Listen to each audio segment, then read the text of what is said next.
शादी के बाद पहली बार खाना बनाया तो सास ने मेरे मुंह पर थप्पड़ मार दिया और बोली, ऐसे खाना बनाते हैं क्या? थप्पड़ इतने जोर से मारा कि मैं तकलीफ से रोते हुए अपने कमरे में भाग गई। आईने में देखा तो मेरे चेहरे पर सास की उंगलियों के निशान जम चुके थे और मेरा चेहरा लाल सुर्ख हो चुका था। मेरा नाम नौरीन है। मेरी शादी को अभी एक हफ्ता ही गुजरा था कि मेरे साथ ये वाकया पेश आ गया था। मैं कमरे में बैठी रो रही थी कि अचानक से मेरे शौहर इजाज कमरे में दाखिल हुए और मुझे यूं रोता देखकर वो एकदम से बुखला से गए। रोने की वजह पूछी तो मैंने सब सच सच बता दिया। मेरे शौहर इजाज बहुत अच्छे थे। उन्होंने हाथ जोड़कर अपनी माँ की तरफ से मुझसे माफी मांगी और फिर कहा कि मैं जल्दी से उनके लिए खाना लेकर आऊं। उन्हें बहुत भूख लगी है। शौहर की मोहब्बत देखकर मैं जल्दी से उठी और किचन में खाना डालने चली गई। मैं खाना लेकर रूम में आई तो देखा उनके हाथों में एक प्याला है जिसमें वो कुछ बना रहे थे। मैं अजीब नजरों से उन्हें देखने लगी। मुझ पर नजर पड़ते ही वो कुछ बेचैन हुए। मैंने उनसे पूछा, ये आपके हाथ में क्या है? तो कहने लगे, देखो बेगम, ये बेसन और दूध है। तुम इसे अपने चेहरे पर लगा लो। तुम्हारे चेहरे पर जो ये निशान पड़ गए हैं जल्दी से साफ हो जाएंगे। मुझे हकीम साहब ने बताया है। मैंने उनको मना करना चाहा पर नाराजगी के डर से चुप हो गई। उन्होंने मेरे चेहरे पर लेप लगाया और बोले, जाओ, आप जाकर सो जाओ। मैं जैसे ही बिस्तर पर लेटी मुझे मेरे पेट में शदीद दर्द महसूस हुआ, जैसे कोई पेट में सुइयां चिबो रहा हो। मुझे अजीब महसूस हो रहा था पर मैंने तवज्जो ना दी और नजरअंदाज करती सो गई। मेरी आंख रात में प्यास की शिद्दत की वजह से खुली। मैंने पानी पिया और करवट बदलकर लेट गई। मेरी नजर मेरे शोहर की जगह पर पड़ी जो खाली थी। मैंने एक नजर घड़ी को देखा। रात के 11 बज रहे थे। मैंने हैरत से इधर उधर देखा, वो कहीं नहीं थे। तभी बाथरूम का दरवाजा खुला और वो बाहर आए। मैंने देखा वो अपने हाथ साफ कर रहे थे। फिर वो आकर बेड पर लेट गए पर मैं दर्द से बेचैन रही। मैंने बर्दाश्त किया और सूरतें पड़नी शुरू हो गई। सुबह मैंने उठकर मुंह धोया तो देखा कि चेहरा पहले से भी ज्यादा बदनुमा लग रहा था। मुझे रोना आने लगा। मेरी सूरत और खराब हो गई थी। मैंने दिल मार के नाश्ता बनाया। तभी इजाज रूम से बाहर आए और मुझे देखकर मुस्कुराने लगे। मैं हैरान कुन तरीके से उनको देखने लगी। तभी इजाज बोले कि देखो बेगम, मैंने अम्मी से बात की है। वो अपने किए पर शर्मिंदा हैं। आइंदा से वो तुम्हें कुछ नहीं कहेंगी। मैंने उनके लिए टेबल पर नाश्ता लगाया और बोली, आप नाश्ता करें, मैं अभी आती हूँ। मैं कमरे में आकर खूब रोई। इजाज ऑफिस चले गए। अब यहाँ मामूल बन गया। इजाज रोज मुझे दूध और बेसन का लेप बनाकर देते और मुझे लगाना पड़ता। एक दो बार मैंने मना भी किया कि मेरे चेहरे के निशान खुद ही साफ हो जाएंगे। आप देखें तो सही, मेरा चेहरा पहले से भी ज्यादा खराब हो रहा है और मेरे पेट में भी इसे लगाने से दर्द होता है। मेरी बात सुनकर वो मुस्कुराने लगे और बोले, क्या मजाक कर रही हो? कभी सुना है कि बेसन लगाने से पेट में दर्द होता है? मैंने अजीब नजरों से उनको घूरा और उनसे बोलना छोड़ दिया। इसी तरह 2 माह गुजर गए। मेरी हालत खराब होने लगी। मैंने डॉक्टर्स को चेक करवाया तो उन्होंने सब ठीक बताया और मेरी परेशानी में इजाफा हो गया। मैं इसी तरह अपने घर आ गई। रोज रोज के दर्द से मेरी हालत बेहद खराब होती जा रही थी। मैं काफी मुस्तरिब से बैठी सोचों में गुम थी। जब दरवाजे की बेल बजी, मैंने दरवाजा खोला तो इजाज साहब को मुस्कुराते हुए पाया। उन्होंने सलाम किया और मुझे खाना लगाने का कहा। हमने मिलकर खाना खाया और फिर इजाज मुझे लेप पकड़ाकर वॉशरूम में चले गए। मैंने जल्दी से वो बेसन का प्याला बदल कर दूसरा उसी के जैसा प्याला रख दिया और उस प्याले को छुपा दिया। मैं जानना चाहती थी कि ऐसा क्या है इस बेसन में जिसकी वजह से मुझे इतनी तकलीफ सहनी पड़ती है। मेरा तजस्सुस के मारे बुरा हाल था। ऐसी कौन सी चीज थी इस बेसन में जो पेट का दर्द खत्म होने का नाम ही नहीं लेता था? और सबसे बढ़कर ये कि जब से ये वाकया हुआ था तब से मेरी सास का रवैया मुझसे ठीक हो गया था, बल्कि अब तो वो मुझे कुछ भी नहीं कहती थी। मेरे दिल में बुरे बुरे वसवसे जन्म लेने लगे। इजाज बाहर आए तो मैं भी लेप लगाने लगी। वो मुझे लेप लगाता देखकर मुतमईन हो गए और अपनी जगह पर आकर लेट गए। मैं भी शुक्र अदा करती सो गई। मैंने सुकून की नींद ली। सुबह फ्रेश उठी, मगर मैं ये देखकर हैरान रह गई कि इजाज साहब कहीं नहीं थे। मेरी हालत खराब होने लगी। मैं पूरे घर में पागलों की तरह उनको ढूंढने लगी। मेरी बेचैनी हद से बढ़ने लगी थी। सास से पूछा तो उन्हें भी कुछ मालूम नहीं था। बुरे ख्यालात को दिल परेशान कर रहे थे। मैंने हर जगह तलाश किया और वो कहीं ना थे।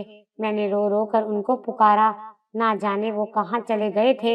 यही सोचते हुए मैं लेटी तो मुझे नींद आ गई। मैंने ख्वाब में देखा एक खूबसूरत औरत जिसके गिर्द रोशनी का हाला था।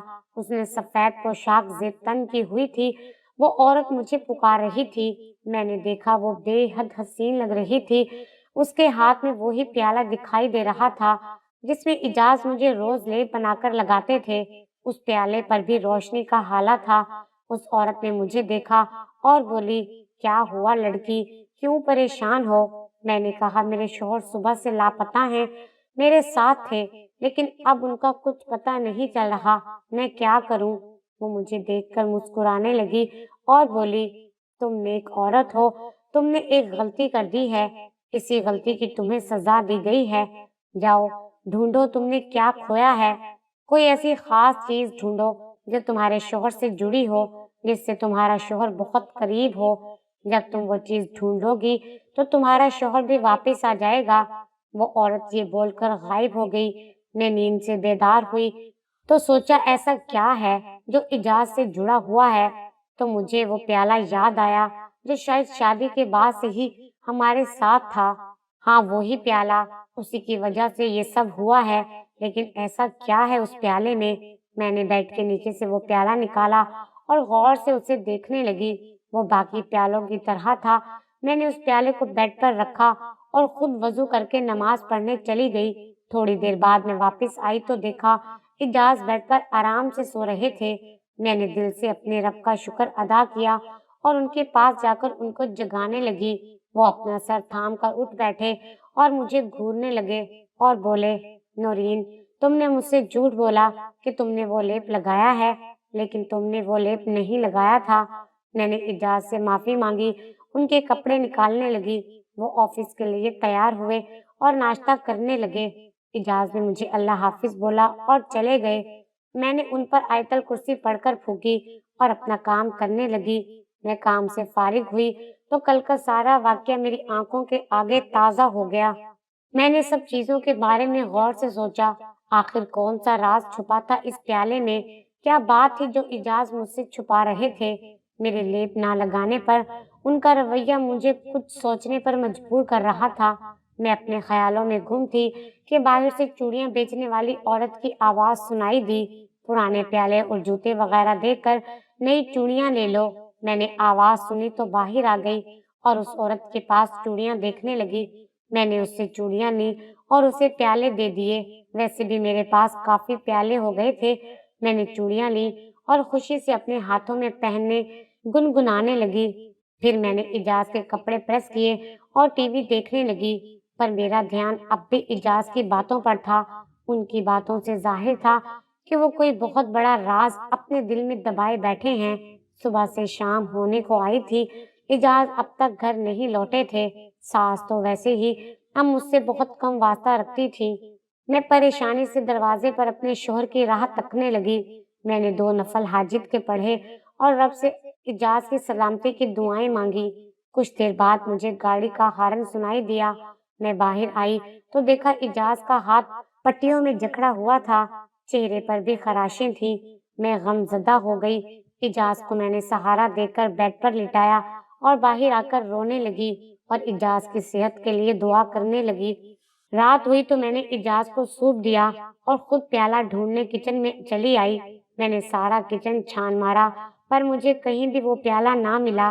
मैं परेशानी के आलम में चारों तरफ प्याला ढूंढने लगी। मेरी हालत ये थी कि मैंने पूरा घर छान मारा था। अचानक मेरे जहन में सुबह वाली औरत का ख्याल आया तो मेरे दिमाग की नसें फटने को हो गई। यानी मैंने जल्दबाजी में वो प्याला भी उस औरत को दे दिया था। मैं रोने लगी। मेरी जिंदगी में ये सब क्या हो रहा था? मुझे कुछ समझ नहीं आ रहा था। पहले सास का मुझे थप्पड़ मारना, फिर वो प्याला और वो निकाब पोश औरत और फिर इजाज का गायब होना और अब इनका जख्मी होना किसी गहरे राज का पता देता था। ये सब बातें कहीं न कहीं एक दूसरे से जुड़ी थी और इन सब के पीछे एक ही बात थी और वो प्याला ही असल वजह थी। कुछ तो था जो मुझे नजर नहीं आ रहा था, जो था वो दिख नहीं रहा था और जो दिख रहा था वो हकीकत नहीं था। मैं न जाने कब हालत गशी में गई, पता ही नहीं चला। मैंने देखा वो औरत दोबारा आई है और बोली, नौरीन, तुम बहुत भोली हो। आज तुमने अपनी खुशकिस्मती के दरवाजे खुद ही खुद पर बंद कर दिए थे। जो हुआ सब तुम्हारी बेवकूफ़ी की वजह से हुआ है। जो खोया है उसे पाने की तलाश करो, जो गया है उसे वापस लाने की कोशिश करो। मैं तुम्हारी ज़्यादा मदद तो नहीं कर सकती, लेकिन इतना बता सकती हूँ कि वो औरत तुम्हें खान हवेली के पीछे बनी झोपड़ी में मिलेगी। वो निकाबपोश ये बोलकर गायब हो गई थी। तभी मेरी आंख खुली। मैंने निकाबपोश औरत की बातें याद की और शाल ओढ़कर लोगों से लाल हवेली का पता पूछती उस औरत की झोंपड़ी में आ पहुंची। मेरी हालत खराब हो चुकी थी, पाँव में छाले हो गए थे। मैं उसी औरत के पास गई और उससे प्यालों के बारे में दरियाफ्त किया। उस औरत ने एक कोने की जानिब इशारा किया जहाँ बहुत से प्याले पड़े थे। मैं जल्दी से उन प्यालों की तरफ लपकी और अपना प्याला ढूंढने लगी।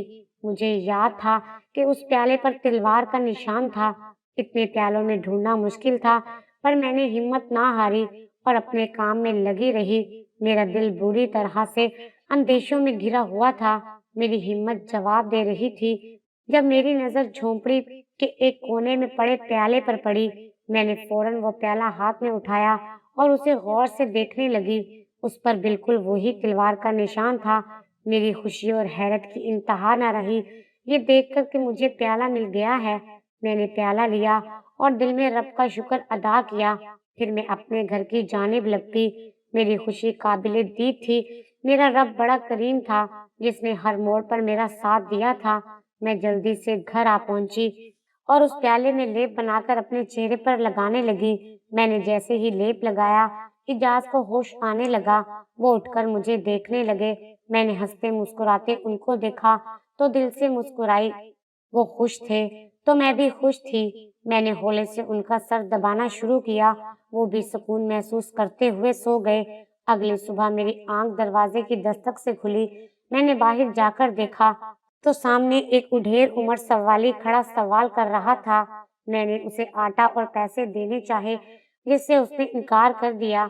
मुझे हैरत हुई कि ये क्या माजरा है, मेरी समझ से बाहर था। मैंने बाबा जी से कहा, माजरत बाबा जी, फिलहाल तो घर में यही पड़ा है, मेरे शोहर बीमार हैं। बाबा जी मेरी बात सुनकर धीरे से मुस्कुराए और बोले, तेरे पास तो बहुत कीमती चीज है, हिफाजत कर उसकी, तेरा बंदा भी ठीक हो जाएगा, परेशान ना हो और मुझे झोली फैलाने का बोल। मैंने उनकी बात मानते हुए अपनी झोली उनके आगे फैलाई तो उन्होंने मेरी झोली में चंद गंदम के दाने डाले और बोले, इनको अपने घर के आटे में पिसवाना, कभी कमी नहीं होगी। फिर वो मुझे दुआएं देते हुए चले गए। मुझे हैरत थी बाबा जी ने ऐसा क्यों किया, ऐसा क्या कीमती है मेरे पास। मुझे बाबा की बातें बहुत उलझा गई थी। मैं तो पहले ही परेशान थी, बाबा की बातों ने मजीद रंजीदा कर दिया। मैंने वो गंदम के दाने अपने आटे के थैले में डाले और इजाज के लिए परहेजी खाना बनाने लगी। मैं सोच चुकी थी कि अब तक हुए हादसात के पीछे छुपी वजह मैं पता लगाकर रहूंगी, चाहे कुछ भी हो जाए। इस प्याले का राज मैं जानकर ही रहूंगी। यही सोच अब मेरी पुख्ता हो गई थी। मैंने दिल में इरादा किया और पुख्ता अज़म के साथ इस राज को जानने के लिए खुद को मजबूत किया। मेरी हालत किसी हारे हुए जवारी जैसी थी, जिससे उसका कीमती सरमाया भी छीनने का खतरा था। मेरे चेहरे के निशान और दागों में मजीद इजाफा होता जा रहा था और मेरी शक्ल भी खराब होती जा रही थी। मैं दिन रात अल्लाह ताला से दुआएं मांगती और उस राज से पर्दा उठाना चाहती थी। फिर मेरा बस यही इरादा था। फिर एक रात अचानक इजाज की चचा जात बहन अपने बच्चों के साथ हमारे घर आ गई। मैंने सबके लिए खाना बनाया और उनके बिस्तर लगाए। सब बेहद खुश थे कि अचानक मेरी नजर उनके बेटे के हाथ में मौजूद प्याले पर पड़ी, जो गिरने ही वाला था। मैं सब छोड़ छाड़ कर उस प्याले की तरफ भागी और उस बच्चे से प्याला छीना। मेरी हरकत पर वहां सभी हैरान हुए और बाजी तो मुझ पर बरस ही पड़ी कि मैंने उनके मुन्ने के हाथ से प्याला क्यों छीना। मेरी हालत कोई नहीं समझ रहा था। मैं अकेली बैठी रो रही थी जब इजाज मेरे पास बैठे और मुझे समझाने लगे, देखो वो हमारी मेहमान हैं, उनकी बातों को दिल पर ना लो। मैंने हामी भरी और लेप लगाकर सोने के लिए लेट गई। आज मेरी आंख आधी रात को खुली। मैंने देखा इजाज और उसकी चच्चा जात किरण बाहर लॉन में गपशप करने में मसरूफ थे। उनकी बातें तो मैं नहीं सुन पाई थी, बस इतना ही सुना जो कि बाजी बोल रही थी, क्या तुमने नौरीन को अपनी सच्चाई बताई है? मैं हैरान सी वहीं खड़ी रह गई कि बाजी कौन सी सच्चाई की बात कर रही थी। ऐसा कौन सा राज था जो इजाज ने मुझसे छुपाया था? मैं वहीं पर दीवार के साथ लगी उनकी बातें सुनने लगी। मैं जानती थी कि ये बात गलत है, लेकिन मैं फिलहाल अपने शोहर के मुंह से वो सच्चाई सुनना चाहती थी जो वो मुझे नहीं बता पाए थे। मैंने देखा कि किरण बाजी की बात पर इजाज उन पर बरस पड़े। आहिस्ता बोलो नौरीन, सुन लेगी। अगर उस राज के बारे में किसी को पता चला तो जानती हो ना क्या होगा। मैं ये सब सुनकर मुंह पर हाथ रखती कमरे में चली आई। मुझे यकीन नहीं आ रहा था कि इजाज मेरे साथ कुछ ऐसा कर सकते हैं। ऐसी कौन सी सच्चाई है जिसे किरण बाजी मुझे रोशनास करवाना चाहती हैं। मैं अपनी जगह पर वापस आकर लेट गई। दिल बेहद बेचैन था। मुझे ये भी महसूस नहीं हुआ कि इजाज कब कमरे में आए और कब सोए। खर्राटों की आवाज पर मैंने उनको देखा जो सोते हुए भी मुस्तरिब से लग रहे थे। मैंने सोचा कि क्यों ना बाजी से एक बार जाकर बात करके देख लूं, क्या पता वो ही मेरी मदद कर दे। इस राज को जानने में इजाज तो मुझे कभी नहीं बताएंगे और सास वैसे भी मेरे साथ वास्ता कम ही रखती थी। इस सोच पर अमल करते और किरण आपी के कमरे में चली आई। मैंने वहां उन्हें बेड पर लेटा पाया तो खुद उनके पास आ गई। मैं उनके पास बैठ गई। किसी की मौजूदगी महसूस करके उन्होंने फौरन आंखें खोली और मुझे देखते ही बोली, क्या कर रही हो नौरीन, इतनी रात को यहाँ, और सो क्यों नहीं रही? मैंने उनसे कहा, बाजी नींद नहीं आ रही, मैं दिन में सो गई थी। उन्होंने गहरा सांस भरा और मेरी इस्तराबी कैफियत को भांपते हुए बोली, कुछ कहना चाहती हो तो बताओ। मैं तो जैसे उनकी बात के इंतजार में ही थी। मैंने उनसे पूछा, आप इजाज के किस राज की बात कर रहे थे? ऐसा कौन सा राज है जो मेरे सिवा सबको पता है? वो मेरी बात सुनकर गजबनाक होती उठ खड़ी हुई। क्या बकवास कर रही हो नौरीन? कौन सा राज? कैसा राज? तुम्हारा दिमाग तो ठीक है? आधी रात को कैसी बहकी बहकी बातें कर रही हो? अगर इजाज को तुम्हारी इस जुर्रत का पता चला तो वो तुम्हें जान से मार देगा। मेरी मानो तो खामोशी से जाकर सो जाओ, रात बहुत हो चुकी है। किरण बाजी के जवाब देने पर मैं अपना सब मुंह लेकर रह गई। मेरा कोई हाल नहीं जानना चाहता था, किसी को क्या कहती, लेकिन मैं भी तहैया कर चुकी थी। इस प्याले के राज को किसी भी सूरत जानकर रहूंगी। मैं सुबह होते ही घर का एक एक कोना छानने लगी कि कहीं से कोई सुराग मिल जाए। मैं सारी जगहों पर देख चुकी थी, अब सिर्फ स्टोर रूम बाकी था। मैं कभी उस स्टोर रूम में नहीं गई थी क्योंकि वो काफी साल से बंद था। सास ने भी सख्ती से मना किया हुआ था। खैर, मैंने किचन से चाबी ली और स्टोर रूम के अंदर दाखिल हुई। पूरा स्टोर रूम इजाज के बाबा और फैमिली फोटोज से भरा हुआ था, लेकिन इन सब पे एक मुश्तरका चीज थी, वो प्याला। हर जोड़ी के हाथ में खूबसूरत प्याला था। मैं देखकर हैरान हुई थी। अपनी हैरानगी पर काबू पाते हुए आगे बढ़ी और एक छोटे से संदूक के पास चली आई। जब मैंने उस संदूक को खोला, गर्द से भरा एक खाकी लिफाफा था। मैं बस यही सोच रही थी कि आज इस रात से पर्दा उठ जाएगा। मैंने वो लिफाफा खोला और उसमें से खत निकालकर पढ़ना शुरू किया। यूं जो खत पर लिखी तहरीर में पढ़ती जा रही थी, मैं तो पागल होती जा रही थी। अस्सलामुअलैकुम। मेरे वारिस में राना मीर सज्जाद, आज एक अनोखी सच्चाई से रोशनास करवाने के लिए ये खत लिख रहा हूँ ताकि मेरे बाद ये खत तुम्हारी रहनुमाई कर सके सही रास्ते को मुंतखब करने में। ये हमारे बाप दादा बल्कि पुरखों से ये रस्म चली आ रही है कि हम अपनी दुल्हनों को बेसन का लेप लगाते हैं, क्योंकि ये हमारे पुरखों की मन्नत है। जब भी कोई औरत खानदान में आएगी तो उसे इस रस्म को हर हाल में निभाना होगा। मेरे बाद ये प्याला मेरे वारिस को दिया जाएगा और इसी तरह आगे मेरे वारिस के वारिस को ये रस्म बरकरार रखी जाएगी। वो प्याला बेशकीमत है। اس کی حفاظت ہماری وراثت کی حفاظت ہے۔ یہ خط پڑھنے کے بعد میرے دماغ میں موجود ساری گتھیاں سلجھتی گئیں۔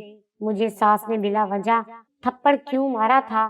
اب مجھے ہر چیز سمجھ آ گئی تھی کہ پرانے اور بے معنی عقیدے کس طرح لوگوں کی آج کی زندگی پر اثر انداز ہوتے ہیں۔ پرانی رسمیں بھی کبھی کبھی وبال جان بن جاتی ہیں۔ اس لیے اجاز کا رویہ میرے ساتھ ایسا تھا۔ وہ روز جو لیپ لگاتے وہ بھی اسی منت کی وجہ سے تھا۔ آج اس رات سے پردہ اٹھ چکا تھا۔ یہ پیالہ منت کا پیالہ تھا جو پرکھوں سے چلی آ رہی تھی اور اس کی پابندی لازم تھی۔ میں نے سوچا کیوں نہ میں بھی اس پیالے کا کوئی کرشمہ دیکھوں۔ میں نے وضو کے لیے اس پیالے میں پانی لیا اور سب کے دل سے رب کو یاد کرتی وضو کرنے لگی۔